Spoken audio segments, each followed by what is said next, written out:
राधा वल्लभ श्री हरिवंश। राधा वल्लभ श्री हरिवंश। राधा वल्लभ श्री हरिवंश। राधा वल्लभ श्री हरिवंश।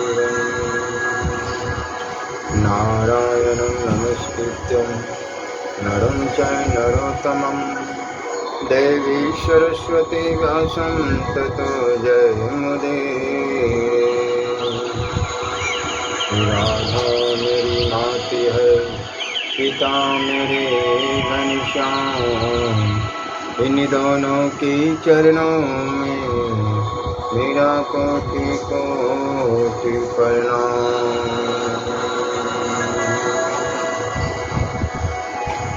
श्री गणेशाय नमः। श्री परमात्मने नमः। कल्याण के 3 सुगम मार्ग।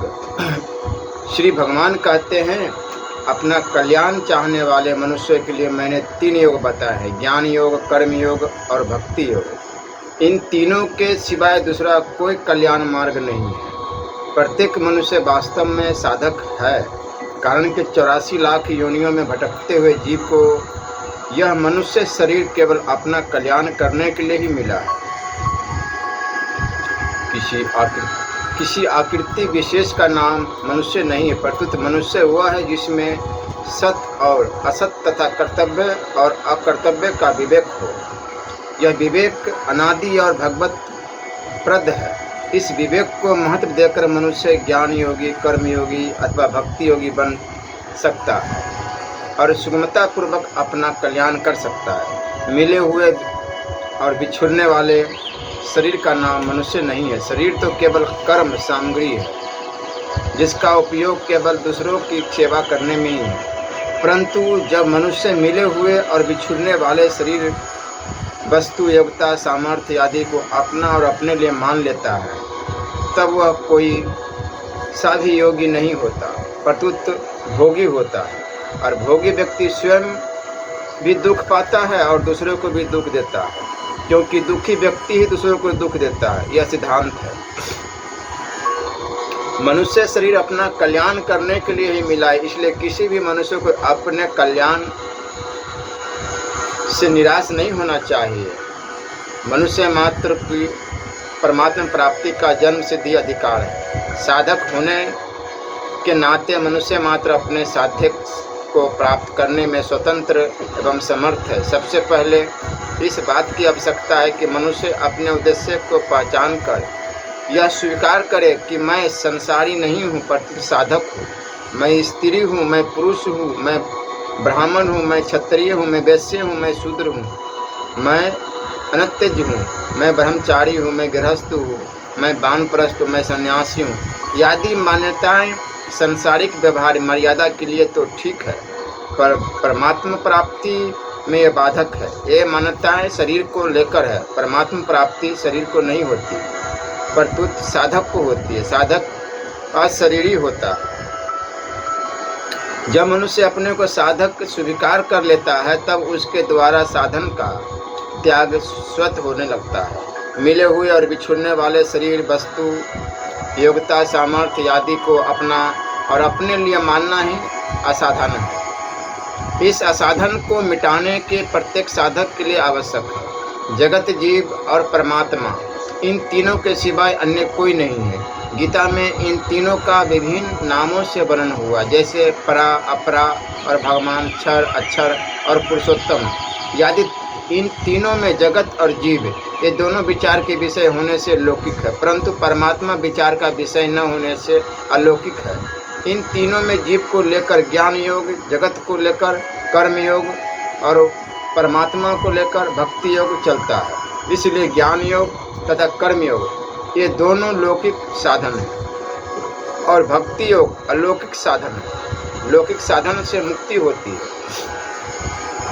और अलौकिक साधन से परम प्रेम की प्राप्ति होती है। मनुष्य मात्र के भीतर बीज रूप से एक तो मुक्ति अखंड आनंद की मांग रहती है, दूसरी दुख निवृत्ति की मांग रहती है और तीसरी परम प्रेम की मांग रहती है। मुक्ति की मांग स्वयं की भूख ज्ञान योग से, दुख निवृत्ति की मांग कर्म योग से और परम प्रेम की मांग भक्ति योग से पूरी होती है। अगर साधक में अपने साधन का आग्रह पक्षपात न हो तो एक मांग की पूर्ति से तीनों मांगे पूरी हो जाती है। ज्ञान योग का मार्ग मनुष्य मात्र को मैं हूँ इस रूप में अपनी एक सत्ता का अनुभव होता है। इस सत्ता में अहम मैं मिला हुआ होने से ही हूँ के रूप में तीनों अपने एक देशीय सत्ता अनुभव में आती है। यदि अहम न रहे तो है के रूप में सर्वदेशीय सत्ता ही अनुभव में आएगी। वह सर्वदेशीय सत्ता ही मनुष्य का वास्तविक स्वरूप है।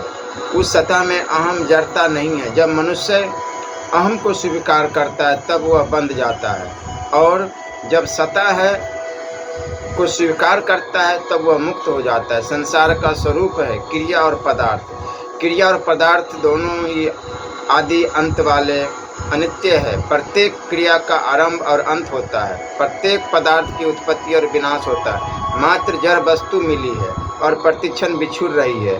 जो मिली है और बिछुड़ जाएगी उसका उपभोग केवल संसार की सेवा में ही हो सकता है। अपने लिए उसका कोई उपयोग नहीं है, कारण कि मिली हुई और बिछुड़ने वाली वस्तु अपनी नहीं होती। यह सिद्धांत है। जो वस्तु अपनी नहीं होती वो अपने लिए भी नहीं होती। अपनी वस्तु वह होती है जिस पर हमारा पूरा अधिकार हो, और अपने लिए वस्तु वह होती है जिसको पाने के बाद फिर कुछ भी पाना शेष नहीं रहे। परंतु यह हम सबका अनुभव है कि शरीर आदि मिली हुई वस्तुओं पर हमारा स्वतंत्र अधिकार नहीं चलता। हम अपनी इच्छा के अनुसार उनको प्राप्त नहीं कर सकते, उनको रख नहीं सकते, उनको बना नहीं सकते, उनमें परिवर्तन नहीं कर सकते। उनकी प्राप्ति के बाद भी और मिले यह कामना बनी रहती है, अर्थात अभाव बना रहता है। इस अभाव की कमी पूर्ति नहीं होती। इसलिए साधक को चाहिए कि वह इस सत्य को स्वीकार करे कि मिली हुई और बिछुड़ने वाली वस्तु मेरी और मेरे लिए नहीं है। मिली हुई बिछुड़ने वाली वस्तु को अपनी और अपने लिए न मानने से मनुष्य निर्मम हो जाता है। निर्मम होते ही उसके द्वारा मिली हुई वस्तुओं का सदुपयोग सुगमता से होने लगता है, कारण कि निर्मम हुए बिना प्राप्त वस्तुओं का सदुपयोग नहीं हो सकता। ममता वाले मनुष्य के द्वारा प्राप्त वस्तुओं का दुरुपयोग ही होता है। भोग और संग्रह करना ही प्राप्त वस्तुओं का दुरुपयोग है, और उनको दूसरों की सेवा में लगाना ही उनका सदुपयोग है।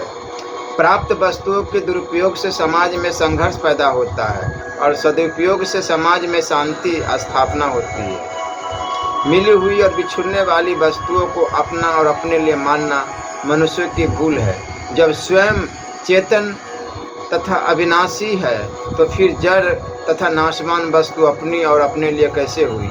यह भूल स्वाभाविक नहीं है, परंतु मनुष्य के द्वारा उत्पन्न की हुई कृत्रिम है। अपने विवेक को महत्व न देने से यह भूल उत्पन्न होती है।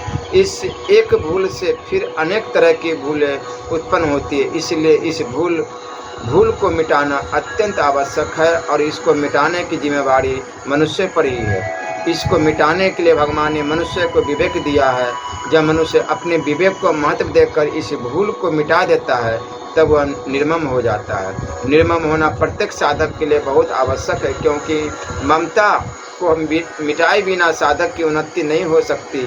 इतना ही नहीं, जिसमें ममता की जाती है वह वस्तु भी अशुद्ध हो जाती है और उसकी उन्नति में भी बाधा लग जाती है। ममता से मनुष्य में अनेक दोषों की उत्पत्ति होती है। कुछ लोगों को यह शंका होती कि ममता के बिना हमारा शरीर कैसे चलेगा, हम परिवार अथवा समाज की सेवा कैसे करेंगे।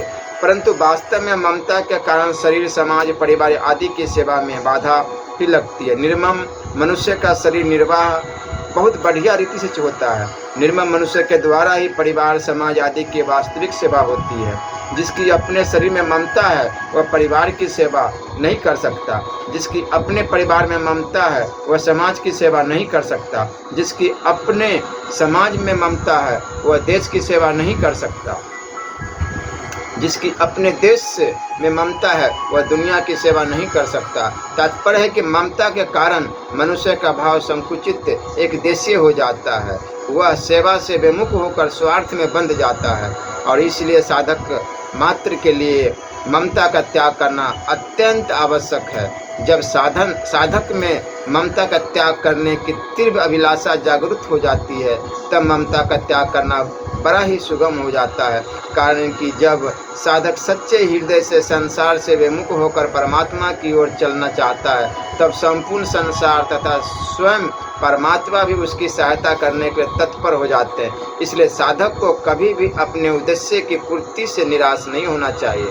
वह कम से कम आयु में तथा कम से कम सामर्थ्य में भी अपने उद्देश्य की पूर्ति कर सकता है।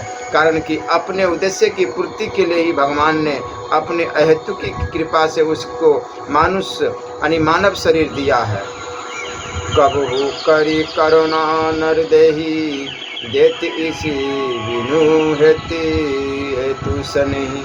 ममता के कारण ही कामनाओं की उत्पत्ति होती है। जैसे शरीर में ममता होगी तो शरीर की आवश्यकता हमारी आवश्यकता हो जाएगी, अर्थात अन्न जल वस्त्र मकान आदि की अनेक कामनाएं उत्पन्न हो जाएगी। ममता का त्याग होते ही साधक में कामना त्याग की सामर्थ्य आ जाती है। कारण कि शरीर और संसार एक ही धातु से बने हुए हैं, शरीर को संसार से अलग नहीं कर सकते। अतः शरीर की ममता का नाश होते संसारिक कामनाओं का भी नाश हो जाता है। मिली हुई और बिछुड़ने वाली वस्तुओं में मैंपन और मेरापन होने से ही कामनाओं की उत्पत्ति होती है। संपूर्ण कामनाओं की पूर्ति आज तक किसी की नहीं हुई, न होगी, न हो ही सकती है। जिन कामनाओं की पूर्ति होती है वो भी परिणाम में दुख ही देती है। कारण कि एक कामना की पूर्ति होने पर दूसरी अनेक कामनाएं पैदा हो जाती है, जिससे कामना अपूर्ति का दुख ज्यों का त्यों बना ही रहता है। मनुष्य समझता कि कामना की पूर्ति होने पर मैं स्वतंत्र हो गया, पर वास्तव में वह काम्य पदार्थ के पराधीन हो जाता है। परंतु परमात्मा के कारण वह पराधीनता में ही सुख का अनुभव करता है। मनुष्य को इस पराधीनता से छुड़ाने के लिए भगवान के मंगलमय विधान से दुख आता है, परंतु मनुष्य दुख से दुखी होकर भगवान के मंगलमय विधान की भी अवहेलना कर देता है। अगर वह दुख से दुखी न होकर दुख के कारण की खोज करे और संपूर्ण दुखों के कारण कामना को मिटा दे तो वह सदा के लिए सुखी हो जाएगा। प्रत्येक साधक के लिए निष्काम होना बहुत आवश्यक है, क्योंकि निष्काम हुए बिना साधक अपने कर्तव्य का पालन नहीं कर सकता। इतना ही नहीं, कामना के कारण वह साध्य रूप भगवान को भी कामना पूर्ति का साधन बना लेता है। तात्पर्य है कि वह कोई भी कामना रखकर भगवान का भजन करता है तो उसका साध्य तो वह काम्य पदार्थ होता है और भगवान उसकी प्राप्ति के साधन होते हैं। जब तक कामना रहती है तब तक मनुष्य पराधीन रहता है।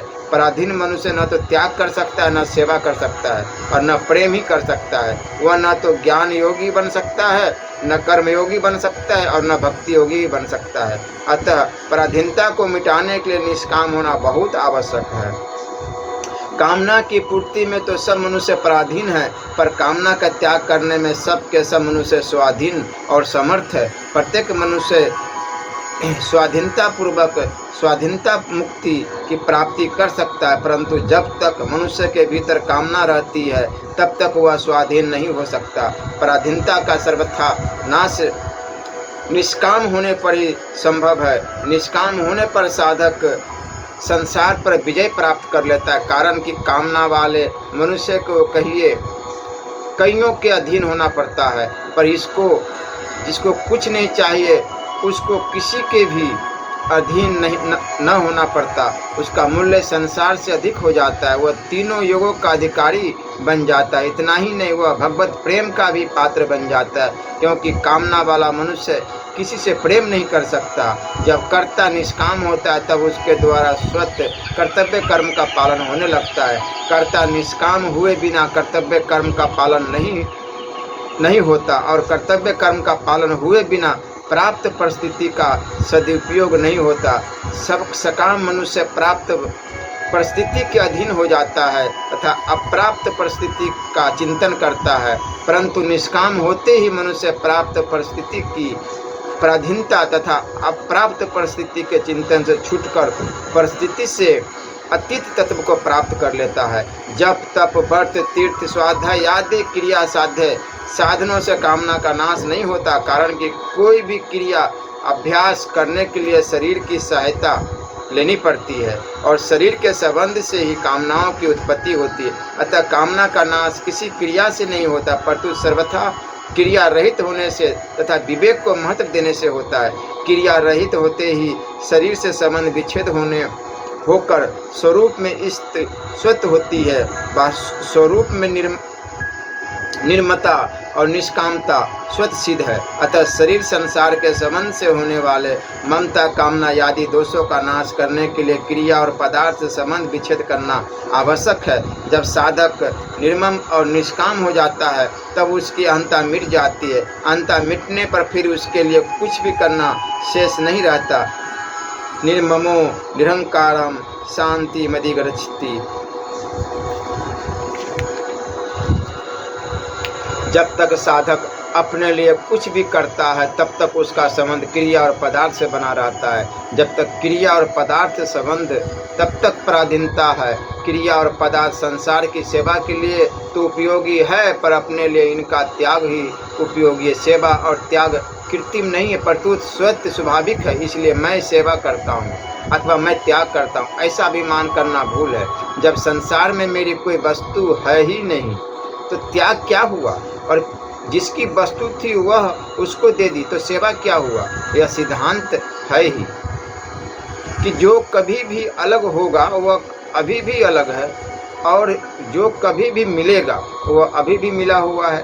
इसलिए नित्य निवृत्ति की ही निवृत्ति होती है और नित्य प्राप्ति की ही प्राप्ति होती है। इस सत्य को स्वीकार करना साधक के लिए आवश्यक है। जब तक साधक में अपने लिए कुछ भी करने का भाव रहता है तब तक उसका संबंध कर्म सामग्री के साथ अर्थात शरीर इंद्रिया मन बुद्धि के साथ बना रहता है। जब तक शरीर के साथ संबंध रहता है तब तक मनुष्य में न तो निस्वार्थ भाव आता है और न स्वाधीनता ही आती है, अर्थात वह न तो कर्म योग का अधिकारी होता है न ज्ञान योग का।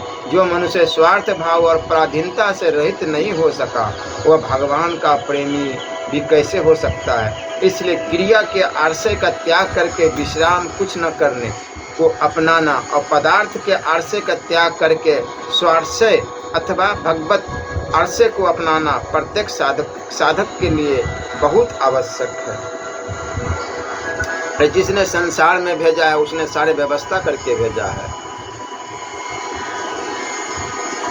हमें तो सिर्फ अपना कर्म करना है, अपना विवेक बुद्धि के बदौलत। विवेक की जागृति किसी क्रिया से नहीं होती, परंतु क्रिया रहित होने से होती है। विवेक को महत्व देने से विवेक ही तत्व ज्ञान में परिणत हो जाता है। तात्पर्य है कि तत्व ज्ञान किसी क्रिया या पदार्थ के द्वारा नहीं होता, परंतु अपने ही द्वारा होता है। जिसकी प्राप्ति अपने द्वारा होती है उसके लिए किसी अभ्यास की आवश्यकता नहीं होती। अभ्यास से तो उल्टे वह दूर होता है। मनुष्य जिन कर्णों मन बुद्धि इंद्रियों से संसार को देखता है उनसे अपने आप को करणहित सता मात्र स्वरूप को नहीं देख सकता। अपने आप को तो वह अपने आप से ही देख सकता है। यत्र तात्पर्य है कि अपने आप को किसी कारण के द्वारा नहीं देखा जा सकता, परंतु कर्णों के त्याग से देखा जा सकता है। कर्मयोग का मार्ग जब साधक अपने जीवन में से बुराई का त्याग कर देता है तब कर्मयोग की सिद्धि हो जाती है। बुराई का त्याग 3 बातों से होता है: किसी का भी बुरा न करना, किसी को भी बुरा न समझना, और तीसरा किसी का भी बुरा न चाहना। बुराई का त्याग किए बिना मनुष्य कर्तव्य परायण नहीं हो सकता। मनुष्य किसी का भी बुरा तब करता है जब वह स्वार्थवश खुद बुरा बनता है। खुद को बुरा बनाए बिना मनुष्य किसी का भी बुरा नहीं कर सकता। ये अटूट सत्य है। खुद को बुरा बनाए बिना मनुष्य किसी का भी बुरा नहीं कर सकता। ये सत्य है, कारण कि जैसा कर्ता होता है वैसे कर्म होते हैं। यह सिद्धांत है, कर्म कर्ता के अधीन होते हैं। इसलिए सबसे पहले मनुष्य को चाहिए कि वह अपने को साधक स्वीकार करे। जब कर्ता साधक होगा तो फिर उसके द्वारा साधक के विपरीत कर्म कैसे होंगे। साधक के द्वारा किसी का बुरा नहीं होता। इतना ही नहीं, वह अपने प्रति बुराई करने वाले का भी बुरा नहीं करता, परंतु उस पर दया करता है।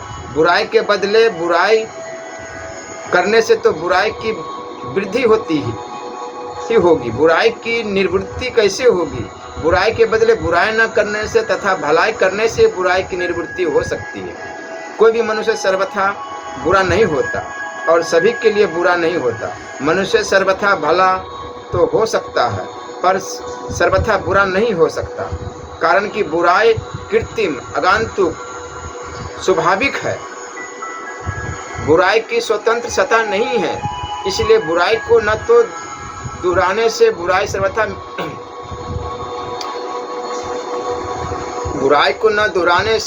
सर्वथा मिट जाती है। बुराई को न दोहराना साधक का खास काम है। बुराई को न दोहराने से मनुष्य बुरा नहीं रहता, परंतु भला हो जाता है। मनुष्य को किसी को भी बुरा समझने का अधिकार नहीं है। दूसरे में जो बुराई दिखता है वह उसके स्वरूप में नहीं है, परंतु आगंतुक है। मनुष्य के स्वभाव में यह दोष रहता है कि वह अपनी बुराई को तो क्षमा कर देता है, पर दूसरे की बुराई को देखकर उसके प्रति न्याय करता है। साधक का कर्तव्य है कि वह अपने प्रति न्याय करे और दूसरे के प्रति क्षमा करे। भगवान का अंश होने के नाते मनुष्य मात्र स्वरूप से निर्दोष है। ईश्वर अंश जीव अविनाशी चेतन अमल सहज सुख राशि। इसलिए किसी भी मनुष्य में बुराई का स्थापना नहीं करनी चाहिए। आगंतुक बुराई के आधार पर किसी को बुरा समझना अनुचित है। दूसरा चाहे बुरा हो या न हो, पर उसको बुरा समझने से अपने में बुराई आ जाती है और आ जाएगी। दूसरे को बुरा समझेंगे तो अपने भीतर बुरे संकल्प पैदा होंगे, क्रोध पैदा होगा, बैर भाव पैदा होगा, विषमता पैदा होगी, पक्षपात पैदा होगा। इनके पैदा होने से कर्म भी अशुद्ध होने लगेंगे। अतः बुराई की स्थापना न तो अपने में करनी चाहिए और न दूसरों में ही करनी चाहिए। बुराई की स्थापना करने से ही न अपना हित होता है न दूसरे का। किसी को बुरा समझना अथवा किसी का बुरा चाहना बुराई करने से भी बड़ा दोष है। मनुष्य किसी का बुरा चाहता है तो उसका बुरा तो होता नहीं, पर अपना बुरा अवश्य हो जाता है। दूसरे का बुरा चाहने वाले की हानि ज़्यादा होती है, क्योंकि बुरा चाहने से उसके भाव में बुराई आ जाती है। कर्म की अपेक्षा भाव सूक्ष्म और व्यापक होता है, अतः दूसरे का बुरा चाहने में अपना ही बुरा निहित है। यह नियम है कि हम दूसरे के प्रति जो करेंगे वही परिणाम में अपने प्रति हो जाएगा। इसलिए साधक को किसी का भी बुरा चाहने का, बुरा समझने का अथवा बुरा करने का अधिकार नहीं है। उसको समान रूप से सबके हित का भाव रखते हुए सबकी सेवा करने का ही अधिकार है। सेवा करने से ही वह कर्मयोग का अधिकारी होता है। दूसरे का बुरा करने वाला, बुरा समझने वाला अथवा बुरा चाहने वाला दूसरे पर शासन तो कर सकता है, पर सेवा नहीं कर सकता। शासक सेवक नहीं हो सकता और सेवक शासक नहीं हो सकता। समाज की उन्नति सेवक के द्वारा होती है, शासक के द्वारा नहीं। भलाई करना तो परिश्रम साध्य है, पर बुराई न करने में कोई परिश्रम नहीं होता तथा कोई खर्चा भी नहीं होता। इसलिए बुराई का त्याग करने में सब स्वतंत्र तथा समर्थ है। यहाँ एक शंका होती है कि जब दूसरा व्यक्ति हमारे साथ बुराई कर रहा है तो फिर हम कैसे उसको बुरा न समझे, उसका बुरा न चाहे। इसका समाधान यह है कि दूसरा हमारा बुरा करता है तो यह बुराई उसमें आई हुई है, स्वाभाविक नहीं है। स्वरूप से तो वह सर्वथा बुराई रहित है। दूसरी बात, हमारा बुरा होने से हमारे पुराने पाप कटते हैं और हम शुद्ध होते हैं। तीसरी बात, गहरा विचार करने से पता लगता है कि दूसरा हमारे साथ बुराई तभी करता है जब हम निर्बल होते हैं। हम निर्बल तब होते हैं जब प्राणों में मोह होने के कारण हम मृत्यु से डरते हैं और इस कारण अपने प्रति होने वाली बुराई को हम सहते हैं। अगर हमारे में प्राणों का मोह न रहे, जीने की इच्छा और मरने का भय न रहे, तो कोई बलवान व्यक्ति हमारे पर अत्याचार नहीं कर सकेगा। यह सिद्धांत है कि भौतिक बल कभी भी आध्यात्मिक बल पर विजय प्राप्त नहीं कर सकता। नाशवान वस्तु अविनाशी पर विजय कैसे कर सकती है? अंधकार प्रकाश पर विजय कैसे विजय प्राप्त कर सकता है? जिसका मिलने और बिछुड़ने शरीर में मैंपन और मेरापन नहीं है, उसको कोई अपने अधीन नहीं कर सकता, उस पर कोई विजय नहीं कर सकता। विचार करना चाहिए कि जब शरीर का नाश होने पर भी हमारी सत्ता का नाश नहीं होता, तो फिर शरीर को रखने की इच्छा और मृत्यु का भय करने से क्या लाभ? इसलिए साधक को अपना कर्तव्य जितना प्रिय होता है, उतने अपने प्राण भी प्रिय नहीं होते। अपने कर्तव्य की रक्षा के लिए वह प्राणों का भी त्याग कर देता है। ऐसे साधकों को कोई बलवान से बलवान व्यक्ति भी अपने अधीन करके कर्तव्यच्युत नहीं कर सकता। कर्मयोगी अपने कर्तव्य का पालन करते हुए दूसरे के अधिकार की रक्षा करता है। जो दूसरे का अधिकार होता है वही हमारा कर्तव्य होता है। जैसे माता पिता की सेवा करना पुत्र का कर्तव्य है, और माता पिता का अधिकार है कि अपना अधिकार चाहने वाला मनुष्य अपने कर्तव्य का पालन नहीं कर सकता। इसलिए कर्मयोग का साधक अपने अधिकार का त्याग करता है। अपने अधिकार का त्याग करने से नया राग पैदा नहीं होता,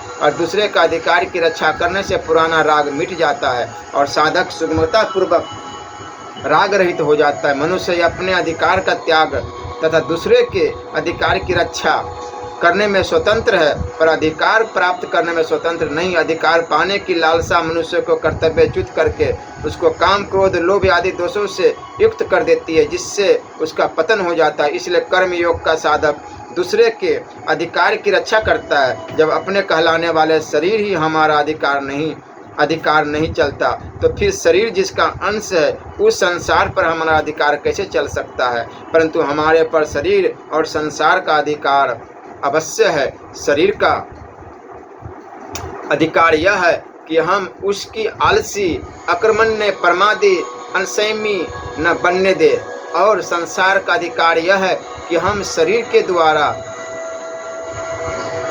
संसार की सेवा करें, किसी का भी अहित न करे, सबको सुख पहुँचाए। समाज में ज्यों-ज्यों अधिकार पाने की लालसा बढ़ती जाती है, त्यों-त्यों ही लोग अपने कर्तव्य से हटते जाते हैं, जिससे समाज में संघर्ष पैदा हो जाता है। अधिकार पाने की इच्छा से गुलामी आ जाती है। अतः अपने अधिकार का त्याग करना प्रत्येक साधक के लिए आवश्यक। अपने अधिकार का त्याग करने से उदारता और असंगता दोनों आ जाती है। उदारता आने से कर्म योग की तथा असंगता आने से ज्ञान योग की सिद्धि हो जाती है। वास्तव में अधिकार देने की वस्तु, लेने की वस्तु नहीं। कोई जबरदस्ती अधिकार लेना भी चाहे तो नहीं ले सकता। बलवान से बलवान व्यक्ति भी दूसरों का विनाश तो कर सकता है, पर दूसरों का अपने प्रति आदर प्रेम श्रद्धा विश्वास उत्पन्न नहीं कर सकता। यद्यपि मनुष्य का मूल्य संसार से अधिक है, तथापि अधिकार पाने की लालसा से वह अपना मूल्य गिरा देता है। अधिकार पाने की लालसा के कारण मूल में नाशवान सुख की लालसा है। जब साधक सुख की आसक्ति को मिटा देता है, तब अधिकार पाने की लालसा भी मिट जाती है और साधक का कर्मयोग सिद्ध हो जाता है।